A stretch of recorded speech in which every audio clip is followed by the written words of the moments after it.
नमस्कार, मी डॉक्टर उदय निरगुडकर. महिलांसाठीचं विशेष bulletin lady स्पेशलमध्ये आपलं स्वागत. प्रत्युषा बॅनर्जी, कोण ओळखत नव्हतं तिला? घराघरात आनंदीच्या रूपात पोहोचलेली एक अफलातून टीव्ही स्टार, अगदी लहान वयात प्रसिद्धीच्या शिखरावर पोहोचलेली अभिनेत्री. पण वयाच्या अवघ्या 24व्या वर्षी तिने गळफास लावून घेतला, आत्महत्या केली. झिया खान आठवते? पदार्पणातच निशब्द सारखा अप्रतिम चित्रपट, अमिताभ बच्चन सोबतची एक तगडी भूमिका. 25व्या वर्षी तिनेही आत्महत्या केली. यादी इथेच थांबत नाहीये. नफिसा जोसेफ ही एक प्रथित यश अशी मॉडेल, तिनेही 26व्या वर्षी आपलं आयुष्य संपवलं. विवेका बाबाजी, कुलदीप रंधवा, शिखा जोशी, सिल्क स्मिता, किती नावं सांगायची? ही लिस्ट जाते ती थेट मर्लिन मनरोपर्यंत. ग्लॅमरचा झगमगाट सगळ्यांना दिसतो, पण त्यामागची ही सगळी डर्टी पिक्चर्स तुमच्या समोर कधीच येत नाहीत. या सगळ्या आत्महत्यांच्या मुळाशी नेमकं काय असतं? यशानंतरचं अपयश की अपयशानंतर मिळालेलं यश न पेलवता येणं? सोशल स्टेटस की बॉयफ्रेंड सोबतची अफेअर्स? खूप स्ट्रगल नंतर न पेलवता आलेलं यश? जमाना स्पर्धेचा आहे खरं आहे, पण या रॅट रेसचा एवढा ताण येतो की ऐन उमेदीर असताना एखादी तरुणी आपलं आयुष्य संपवून टाकते. रिलेशनशिपचा गुंता आजच्या काळात एवढा वाढलेला आहे की त्यातून बाहेर पडणं मुश्किल होऊन जातं. करिअर आणि रिलेशनशिप या दोन्हीवर त्याचा विचित्र परिणाम होतोय. पैसा, प्रसिद्धी, ग्लॅमर घरी पाणी भरत असताना, लौकिक अर्थानं सगळी सुख पायाशी लोळण घेत असताना एवढं नैराश्य माणसाला काय येतं? डिप्रेशन इतकं स्वस्त झालंय की त्याच्याशी लढण्याची ताकदच संपवावी. या नैराश्यापायी मग मिळेल त्या पुरुषाला मुली स्वतःला अर्पण करून टाकतात किंवा पुरुष मुलींच्यात अडकतात.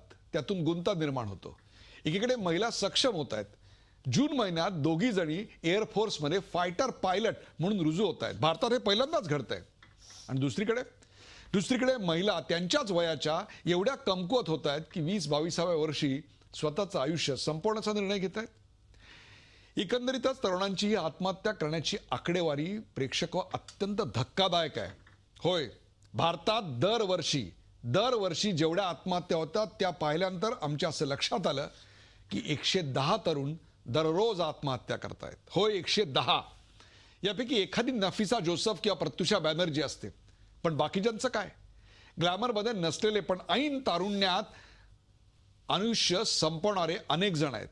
हे नेमकं का घडतंय? या सगळ्याच्या संगोपनात काही चुकतंय का? जगण्यातली मूल्य आणि बेसिक्स कुठे कमी पडतायत का? एकंदरीत नव्या पिढीसमोर आयडेंटिटी क्रायसिस मोठं आव्हान बनून आलंय का? हवं ते मिळालं नाही की लगेच टोकाचा निर्णय घेतला जातोय. सगळ्याचंच आकर्षण असणाऱ्या ग्लॅमर जगतात हे प्रकर्षानं का बरं घडतंय? चला या सगळ्याचा वेध घेऊया डर्टी पिक्चर्स या विशेष कार्यक्रमात.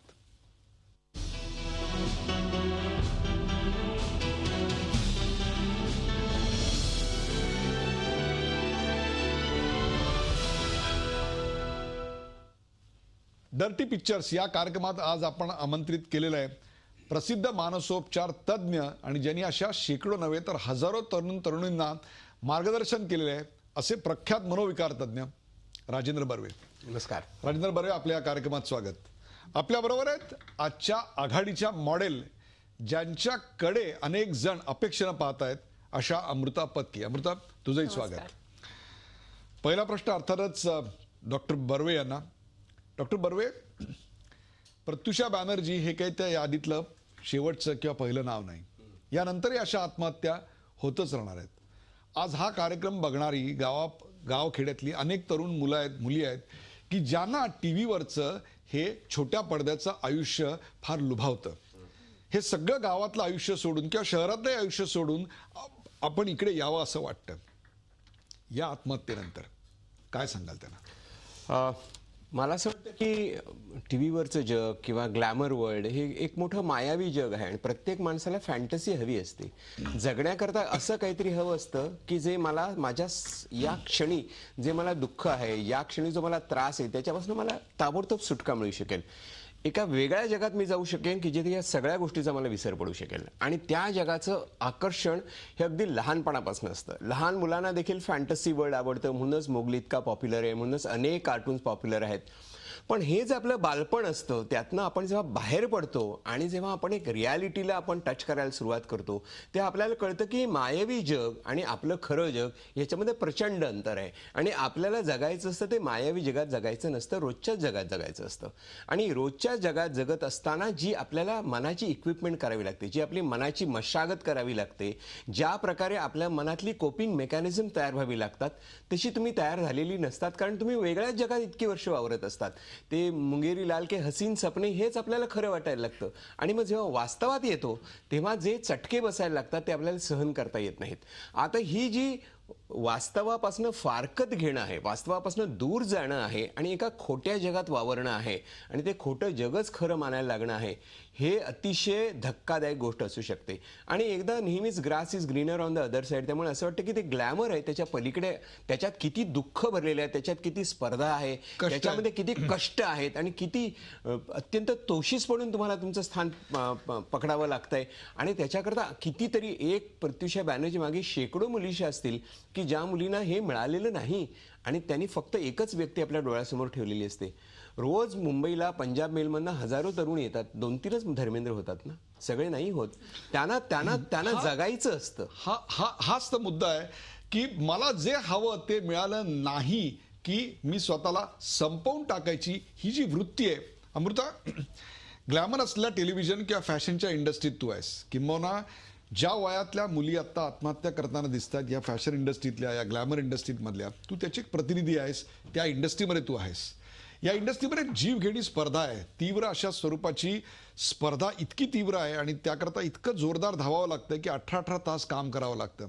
हे सगळे लाईट जे आजूबाजूला दिसत आहेत, कॅमेरे जे सगळे दिसत आहेत, हे सगळे कॅमेरे तुमच्या आजूबाजूला असतात, परंतु असेही क्षण असतात की तुम्हाला तुमच्या आई वडिलांबरोबर, तुमच्या प्रियजनांबरोबर साधं 2 मिनिटं फोनवर बोलताही येत नाही, अशी वेळ असते.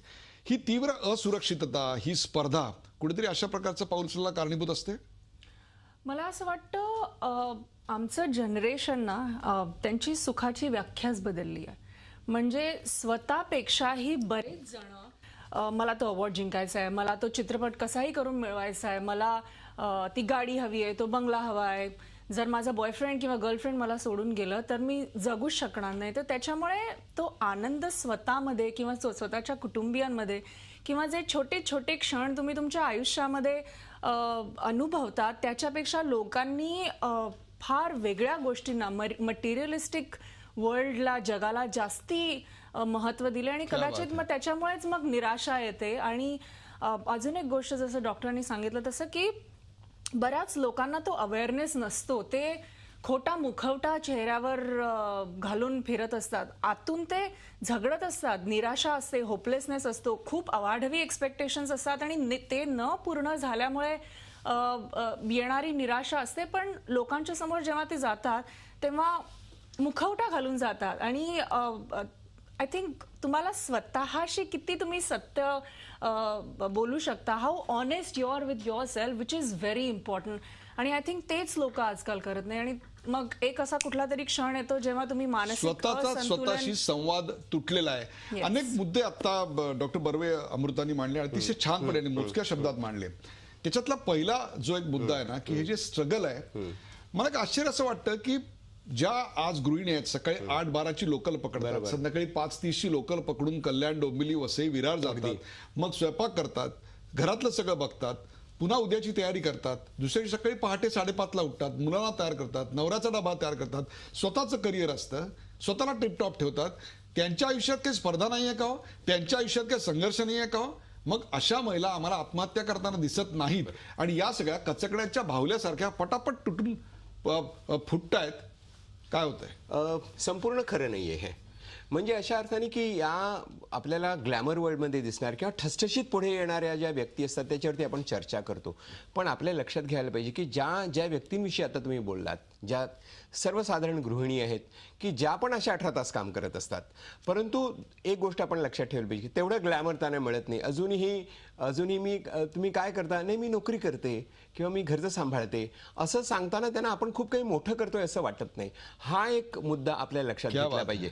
दुसरं असं आहे की आपल्याला अमृता म्हणाल्या त्याप्रमाणे की एक मुखवटा घेऊन आपण जगत असतो, तसं या स्त्रिया देखील एक छोटासा मुखवटा घेऊन जगतच असतात की माझं सगळं चांगलं चाललंय, माझ्या मुलाचं चांगलं, म्हणजे माझी प्रगती खूप आहे. तशी आज मला अशी दिसते की मला माझ्या कुटुंबाकडनं किती सपोर्ट मिळतोय, माझी मुलं कुठे जात आहेत, माझी करिअर ही माझी मुलं आहेत, माझा संसार ही माझी करिअर आहे. आणि त्या करिअरमध्ये सुद्धा अशा ज्या प्रकारची स्पर्धा आता तुम्हाला ग्लॅमर वर्ल्डमध्ये दिसते त्याच प्रकारची स्पर्धा दिसते, ज्याच्यामध्ये मला माझ्या मुलाला इतके टक्के मार्क मिळाले पाहिजे, त्याला इंजिनियर केलं पाहिजे, त्यांनी US ला जायला पाहिजे. ही पण ब्रेकनेक कॉम्पिटिशन आहे, फक्त ही आपल्याला ठसठशीत दिसते. तिसरा महत्त्वाचा मुद्दा असा आहे की सर्वसाधारणपणे आपण बघितलं तर स्त्रियामध्ये अशा प्रकारच्या मानसिक ताणतणावाला किंवा अशा प्रकारच्या भावनेशीलता अधिक असल्यामुळे त्यांच्यामध्ये अशी टोकाची भूमिका घेण्याची संभव जास्त असतो की जितकी एक प्रचंड मोठं ग्लॅमर आणि एक आपण म्हणतो की एक दैवतासारखी आई होऊ शकते, जगाचं दैवतासारखी आई होऊ शकते, तशी ती अत्यंत दुःखी होऊन दुसऱ्या टोकाला पण जाऊ शकत असते. म्हणजे ही दोन टोकामधनं स्त्रीच्या जीवनाचा जो प्रवास चालू असतो त्याच्यामध्ये याच्यावर थोडीशी चर्चा व्हायला पाहिजे की नेमकं स्त्रियांना हे असं का वाटतं आणि स्त्रियांमध्ये ही भावना जास्त काय आहेत. थोडं पार्किंग लॉटमध्ये आपण हा मुद्दा ठेवूया. परंतु अमृता, रिलेशनशिप्स हा जो काही हल्ली एक प्रचंड मोठा प्रकार तरुणांमध्ये दिसतो की जर एखाद्या मुलाला बॉयफ्रेंड नसेल किंवा एखाद्या मुलीला बॉयफ्रेंड किंवा गर्लफ्रेंड नसतील तर आपल्याकडे त्या मुलाला ॲक्सेप्टच सोशली केलं जात नाही. किंबहुना फेसबुकवर तुम्हाला किती लाईक्स मिळतात याच्यावर तुमचं सोशल स्टेटस आणि सिम्बॉल ठरतं. हाच तर खरा मुद्दा आहे की ही जी नाती दर आठवड्याच्या TRP रेटिंगसारखी बदलत जाणारी, त्या नात्यांचं हे सततचं बदलत जाणं हेच कुठेतरी या सगळ्याच्या मुळाशी आहे की आम्हाला नातेसंबंध, रिलेशनशिप्स कशा हँडल करायच्या हे माहीत नाही. किंबहुना आयुष्यातला हा लढिवाळपणाच निघून गेलेला आहे आणि कुठेतरी एक तुटलेपण, कोरडेपणा आलाय. झी 24 तास रहा एक पाऊल पुढे.